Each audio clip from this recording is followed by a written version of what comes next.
Picture this. It's March 9th, 1945. The clock strikes midnight over Tokyo, and 334 American B-29 super fortresses are approaching the sleeping city. In their bomb bays, they carry something far more terrifying than conventional explosives. Something that would kill more people in a single night than the atomic bomb dropped on Hiroshima.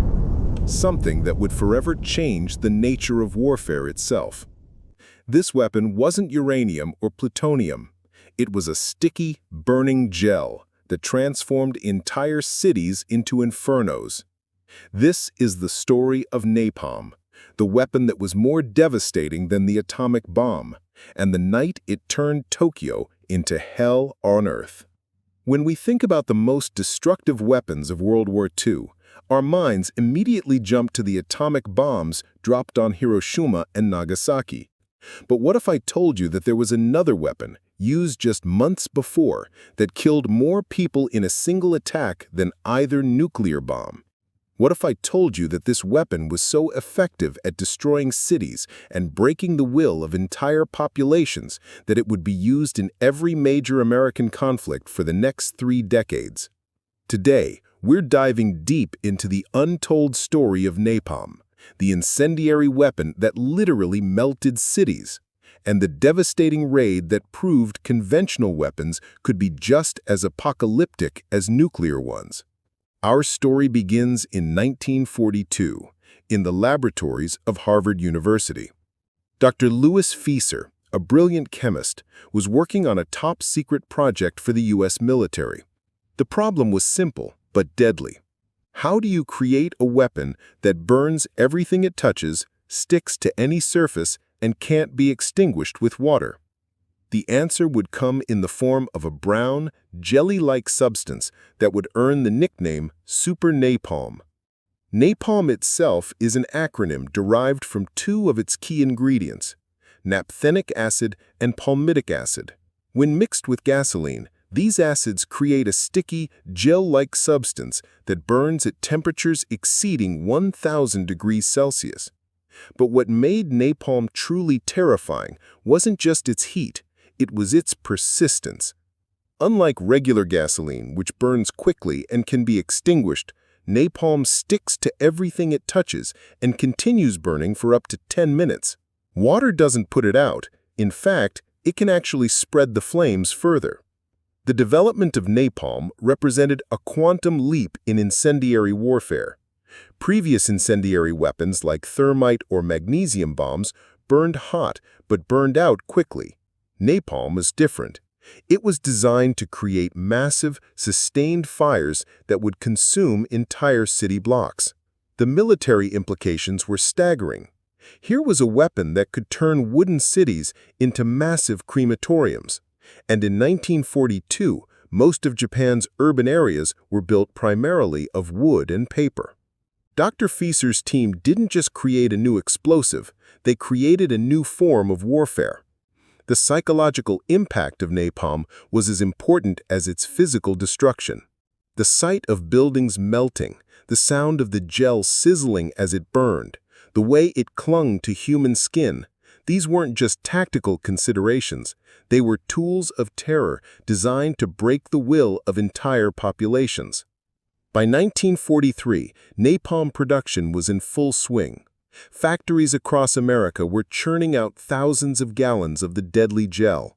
The military had found its perfect weapon for attacking Japan's vulnerable wooden cities. What they needed now was the perfect delivery system. And that would come in the form of the most advanced bomber of World War II, the B-29 Super Fortress. To understand why napalm became so devastatingly effective, we need to understand the strategic situation facing the United States in 1944 and early 1945. The Pacific War had turned decisively in America's favor, but Japan showed no signs of surrender. The island-hopping campaigns had proven incredibly costly in American lives, and the prospect of invading the Japanese mainland filled military planners with dread. Estimates suggested that Operation Downfall, the planned invasion of Japan, could cost over 1 million American casualties. The Americans needed a way to bring Japan to its knees without a costly invasion.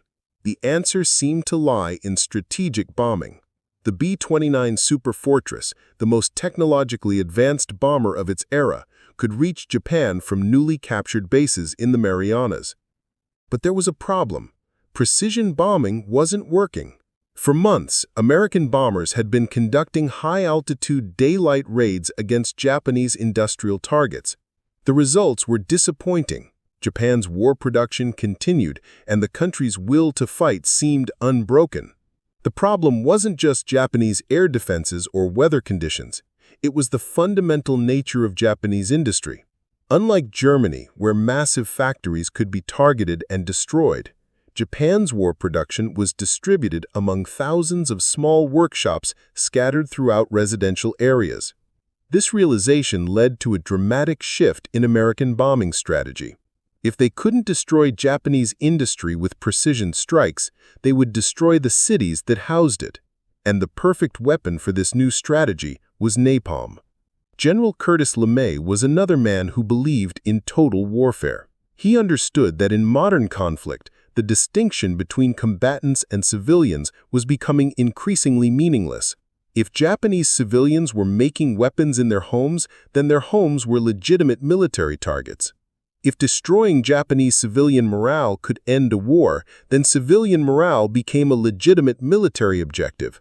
This logic would lead to one of the most controversial decisions in military history: the systematic firebombing of Japanese cities. The stage was set for a new kind of warfare. American bombers loaded with napalm would sweep across Japan's cities, turning them into massive bonfires. The goal wasn't just to destroy buildings, it was to destroy the Japanese will to continue fighting.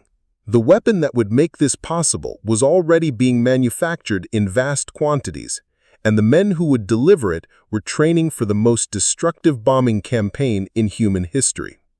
Before we dive into the horrific night of March 9, 1945, we need to understand exactly what made napalm so uniquely destructive. This wasn't just another bomb. It was a carefully engineered weapon of mass destruction that exploited the fundamental vulnerabilities of Japanese urban planning. Napalm worked on multiple levels of destruction. First, there was the immediate incendiary effect. When napalm bombs exploded, they spread the burning gel over an area of approximately 2,500 square yards. The gel stuck to everything it touched: wood, metal, concrete, and human skin. The temperature reached over 1,000 degrees Celsius, hot enough to melt copper and bronze. But what made napalm truly terrifying wasn't just its heat, it was its persistence.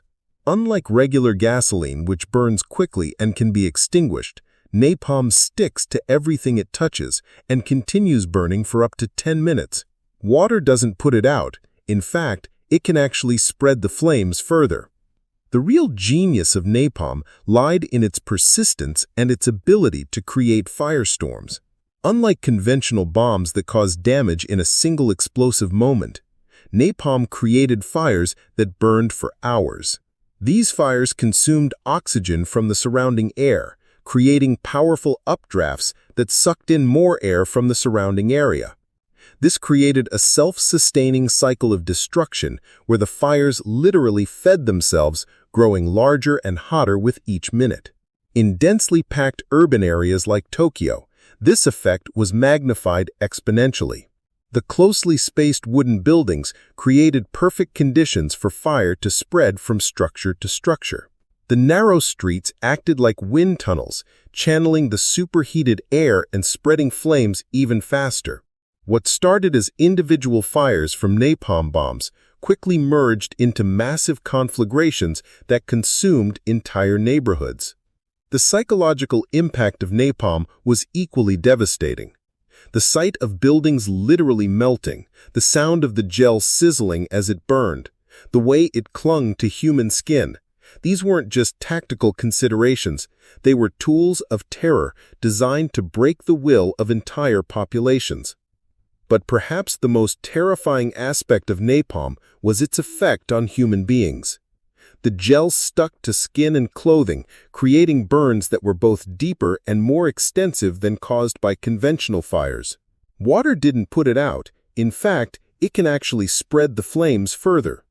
The only way to stop napalm from burning was to smother it completely, something that was almost impossible when entire cities were on fire.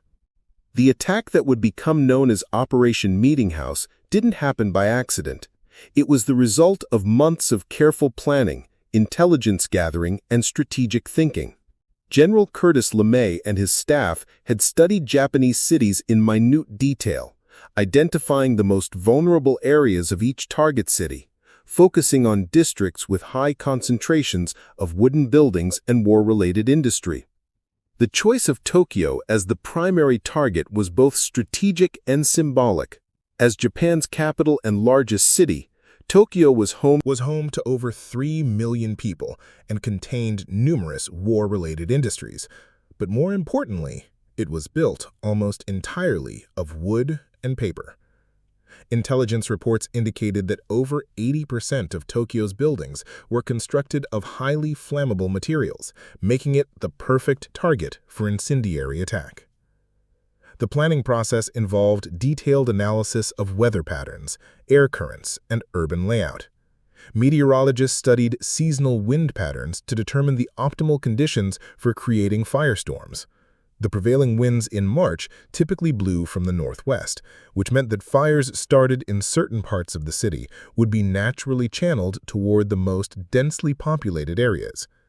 LeMay made several crucial tactical decisions that would maximize the effectiveness of the attack. First, the bombers would attack at night and at low altitude. This was a radical departure from previous bombing doctrine, which emphasized high-altitude daylight raids. Night attacks would provide cover from Japanese fighters, while low-altitude bombing would improve accuracy and allow for heavier bomb loads. Second, the bombers would be stripped of most of their defensive armament to allow for maximum bomb loads. This was an enormous risk. The B-29s would be essentially defenseless if intercepted by Japanese night fighters, but intelligence suggested that Japanese night fighter capability was limited, and the potential payoff was enormous.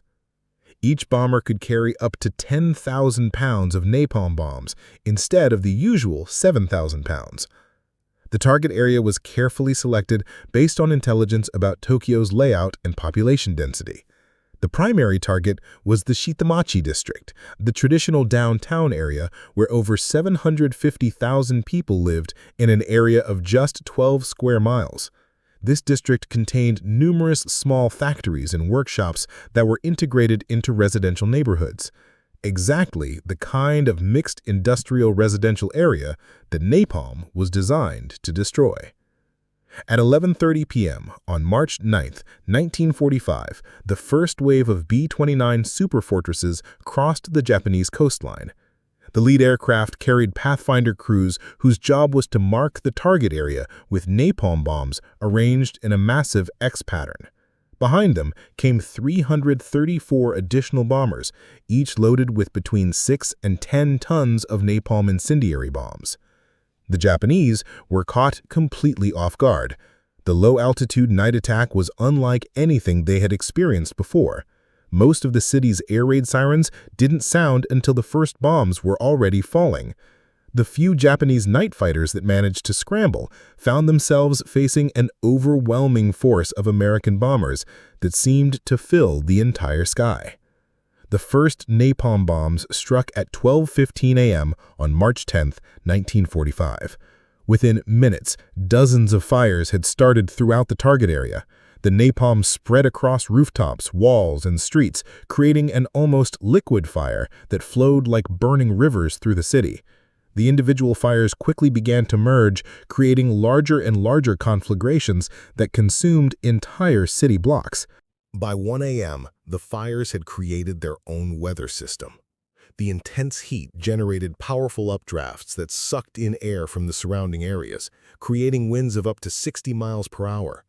These winds fanned the flames and spread burning debris across ever wider areas. What meteorologists call a firestorm was beginning to develop.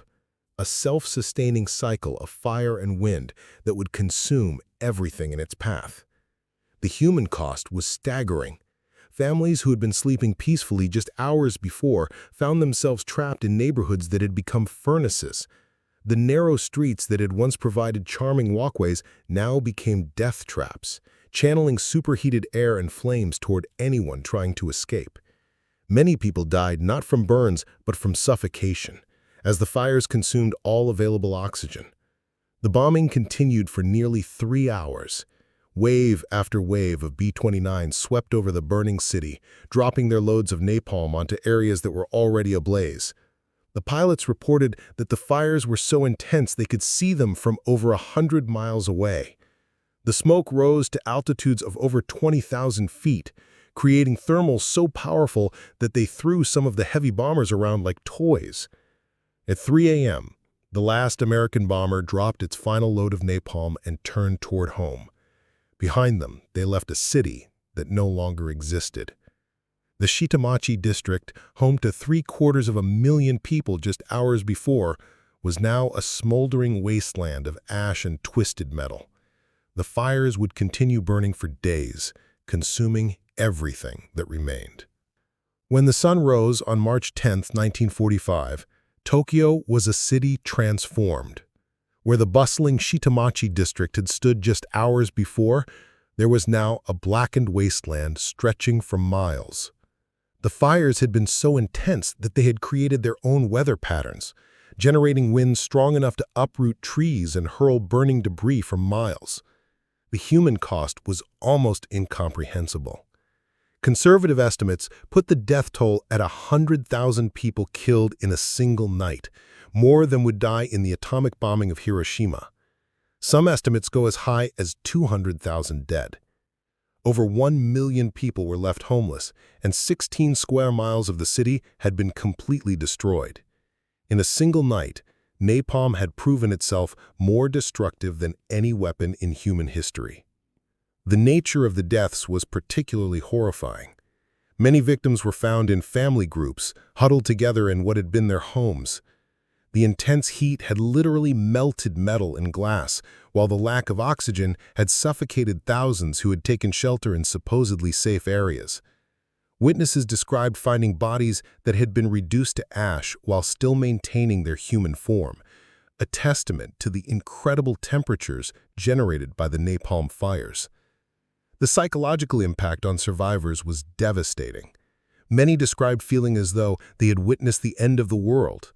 The familiar landmarks of their city had been erased, replaced by a lunar landscape of ash and twisted metal. The smell of burning and death lingered for weeks, a constant reminder of the night when fire had fallen from the sky. But perhaps most shocking was the systematic nature of the destruction. This wasn't the random devastation of an earthquake or natural disaster. This was carefully planned and executed destruction, designed to maximize human casualties and break the will of the Japanese people. The success of the Tokyo raid proved that napalm could be used to destroy entire cities with an efficiency that rivaled nuclear weapons. For the American military, the raid was a stunning success. General LeMay immediately began planning similar attacks on other Japanese cities. The weapon that had been developed in a Harvard laboratory just 3 years before had proven capable of destroying one of the world's largest cities in a single night. The age of strategic firebombing had begun. The success of the Tokyo raid marked the beginning of the most destructive bombing campaign in human history. Over the next 5 months, American B-29s would systematically destroy Japan's major cities using napalm and other incendiary weapons. The scale of destruction was unprecedented. By the end of the war, over 60 Japanese cities had been heavily damaged or completely destroyed. The campaign followed a systematic pattern. Intelligence officers would identify the most vulnerable areas of each target city, focusing on districts with high concentrations of wooden buildings and war-related industry. Meteorologists would study weather patterns to determine optimal conditions for creating firestorms. Then, the bombers would arrive, usually at night, carrying their loads of napalm and other incendiary weapons. Osaka was hit on March 13th, just 4 days after Tokyo. The attack followed the same pattern: low-altitude night bombing with napalm, targeting the most densely populated areas. The result was similarly devastating. Over 8 square miles of the city were destroyed, and hundreds of thousands of people were left homeless. The psychological impact was enormous. Japanese civilians were beginning to realize that nowhere was safe from the American firebombs. Kobe followed on March 16th, then Nagoya on March 19th. Each attack refined the techniques that had been developed for the Tokyo raid. The Americans had learned to create more effective fire patterns, to time their attacks for maximum wind conditions, and to target areas where fires would spread most rapidly.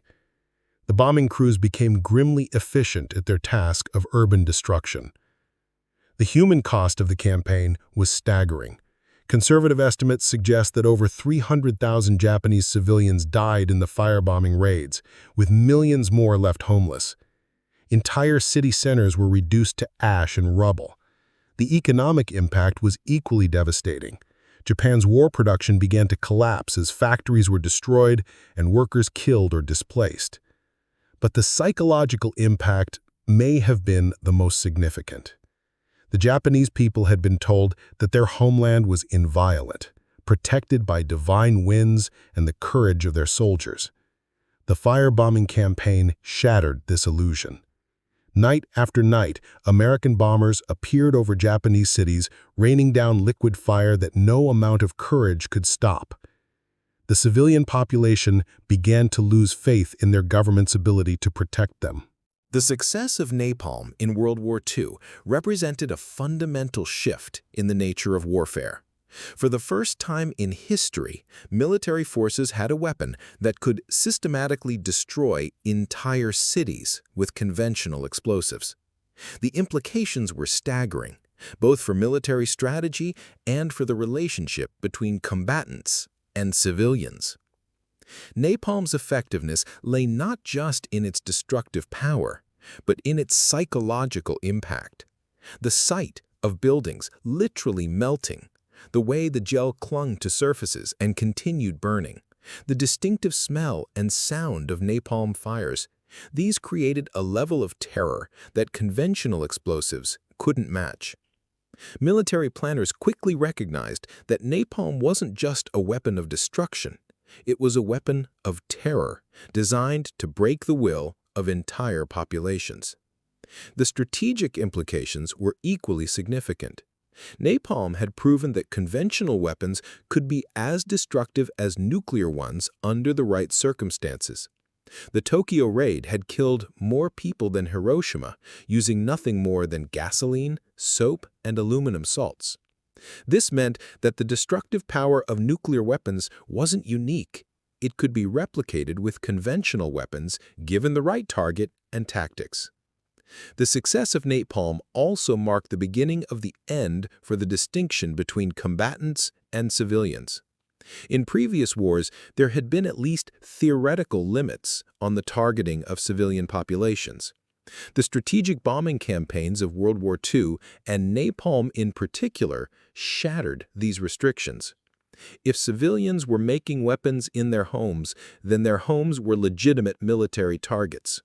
If destroying civilian morale could end a war, then civilian morale became a legitimate military objective. The weapon that Dr. Pfizer had developed in his Harvard laboratory had done more than just burn buildings.